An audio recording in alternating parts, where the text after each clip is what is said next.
Eu quero fazer duas relações que são importantes aqui, uma com Curitiba e uma com o Caxias. A cidade de Curitiba e a cidade de Caxias do Sul. O Grêmio agora vai para outra cidade e depois a gente faz a referência em relação a isso. E, claro, começa a contagem regressiva para voltar para Porto Alegre. Muito obrigado ao Curitiba, o clube e a cidade de Curitiba. E muito obrigado a Caxias do Sul e ao Caxias, o Ser Caxias.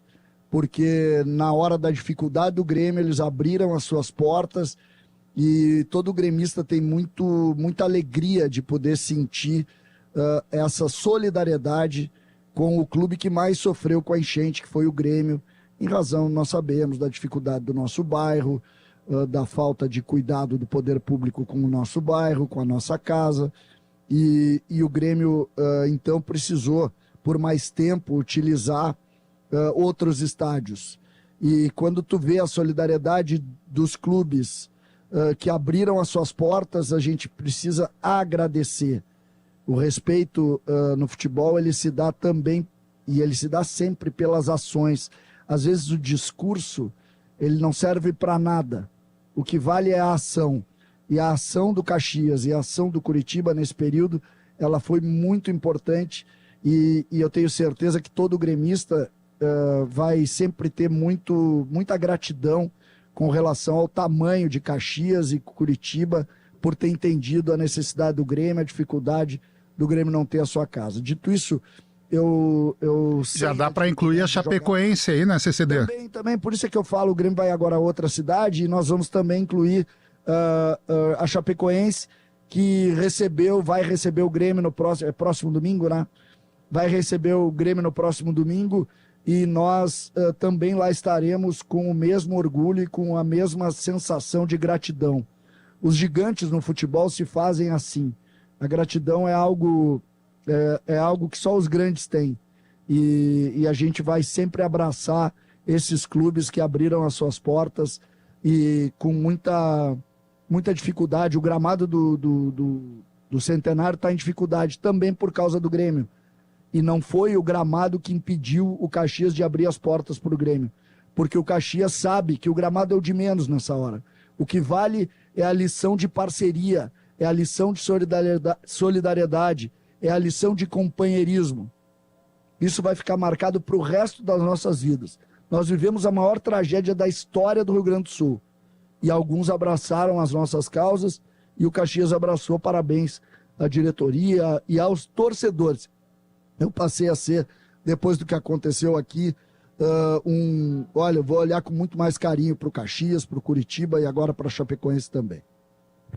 César Cidade Dias, aliás, sobre isso, Bruno Flores, o Grêmio tem, por enquanto, o jogo comandante contra o Vasco da Gama marcado para Chapecó, mas depois disso, nos seus jogos comandante, não tem ainda uma definição de onde vai atuar. A certeza é que a partir de 1º de setembro, a partir da nota publicada ontem pela Arena, o Grêmio terá sua casa efetiva de volta. Em seguida o Posso entrar Flores, nessa, então? Mas essa é a situação, Lucas Arruda. Acho que dá para fazer até aí uma relação nesse clima de fim de ciclo em Caxias. Perfeito. Né, que é o que aconteceu hoje, de como vai ser a vida do Grêmio nas próximas rodadas. Pois então, Léo, eu falava mais cedo no pré-jornada sobre a sequência de jogos, a maratona de 10 partidas em 31 dias, contando com o jogo de hoje contra o Vitória. Daqui para frente, na próxima quinta-feira, tem o Grêmio em São Paulo contra o Corinthians, Brasileirão. Próximo final de semana, domingo que vem, já falamos, tem Vasco da Gama, o Grêmio jogando como mandante na Arena Condá, em Chapecó. Na sequência, Léo, começa a fase de oitavas de final da Copa do Brasil. O Grêmio visita o Corinthians de novo, fora de casa em São Paulo, no dia 31 de julho. Depois, volta Brasileirão, Atlético Paranaense fora na Arena da Baixada, no dia 4 de agosto. Na sequência, o jogo da volta contra o Corinthians. E aí chegamos ao ponto que tu destacavas há pouco. É o primeiro jogo do Grêmio depois de Chapecó, em que não há definição ainda do local, do estádio que o Grêmio joga contra o Corinthians na volta das oitavas de final na Copa do Brasil. Estamos falando ainda do mês de agosto, está distante daquele 1º de setembro, que é a data prevista para o retorno da Arena. Perfeitamente. Então, ou seja, tem que achar um lugar para esse jogo. Perfeito. Na sequência, o Grêmio joga fora de casa contra o Cuiabá no dia 10 de agosto, Brasileirão, e depois começam as oitavas de final da Copa Libertadores da América.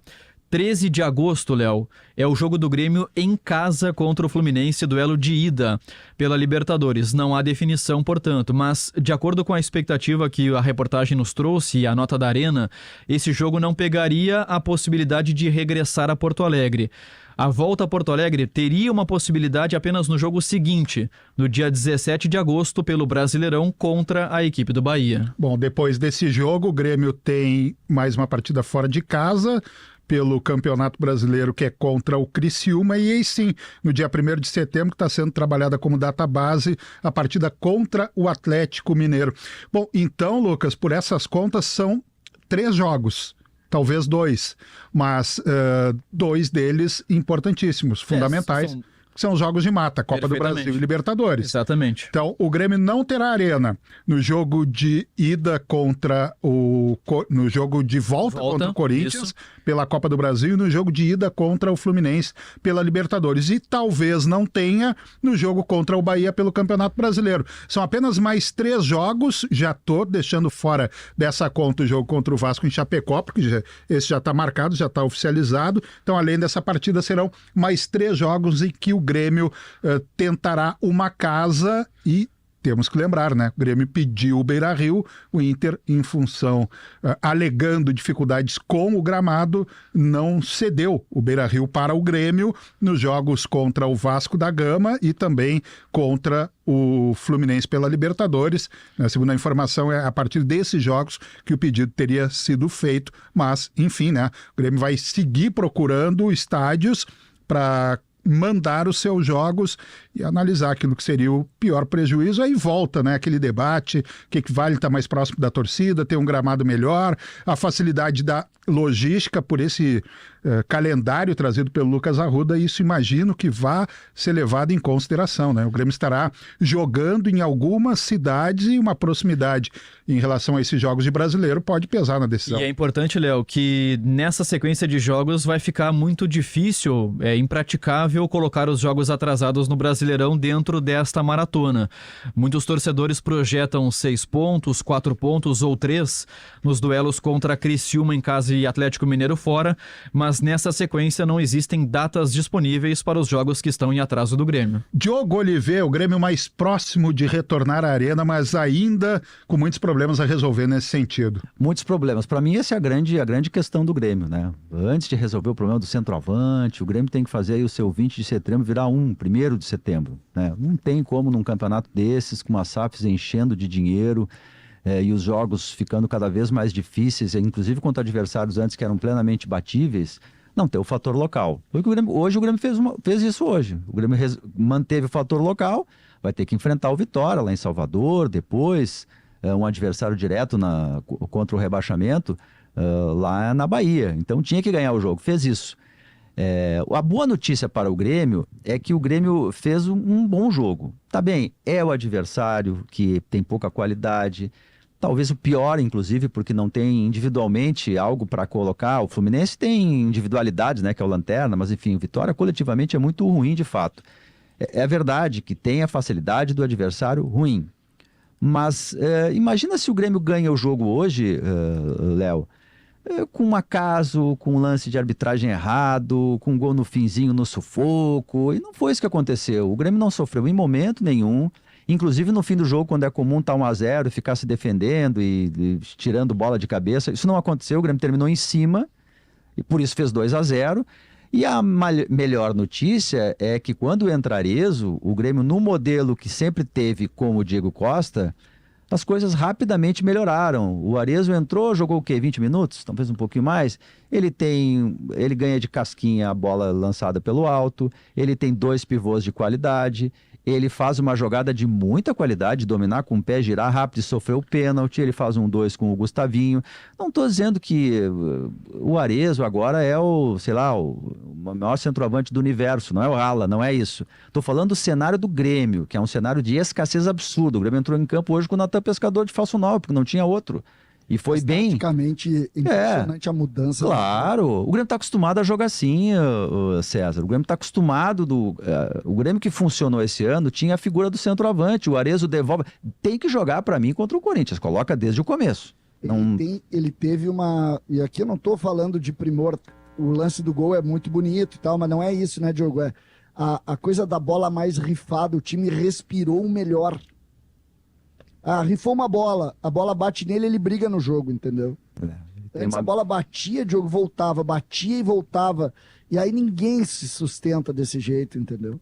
Mas assim, a jogada do gol... Não, é um primor. Né? Eu repito, olha, os torcedores do Grêmio que vão buscar a imagem. Ela é de qualidade, porque ele tem pouco espaço e ele domina com uma perna e gira com o pé esquerdo e já tá tomando pênalti. Olha, gramado ruim, não era um gramado bom. E além dessa questão tática, né, você potencializa outros jogadores. O Gustavinho, que se aproximou dele ali. Não vai... Gol, né? Gol, se ele não sofre o pênalti. Exatamente, não vai ser. Enfim, a vida do Grêmio não vai mudar da água para o vinho com o Arezzo.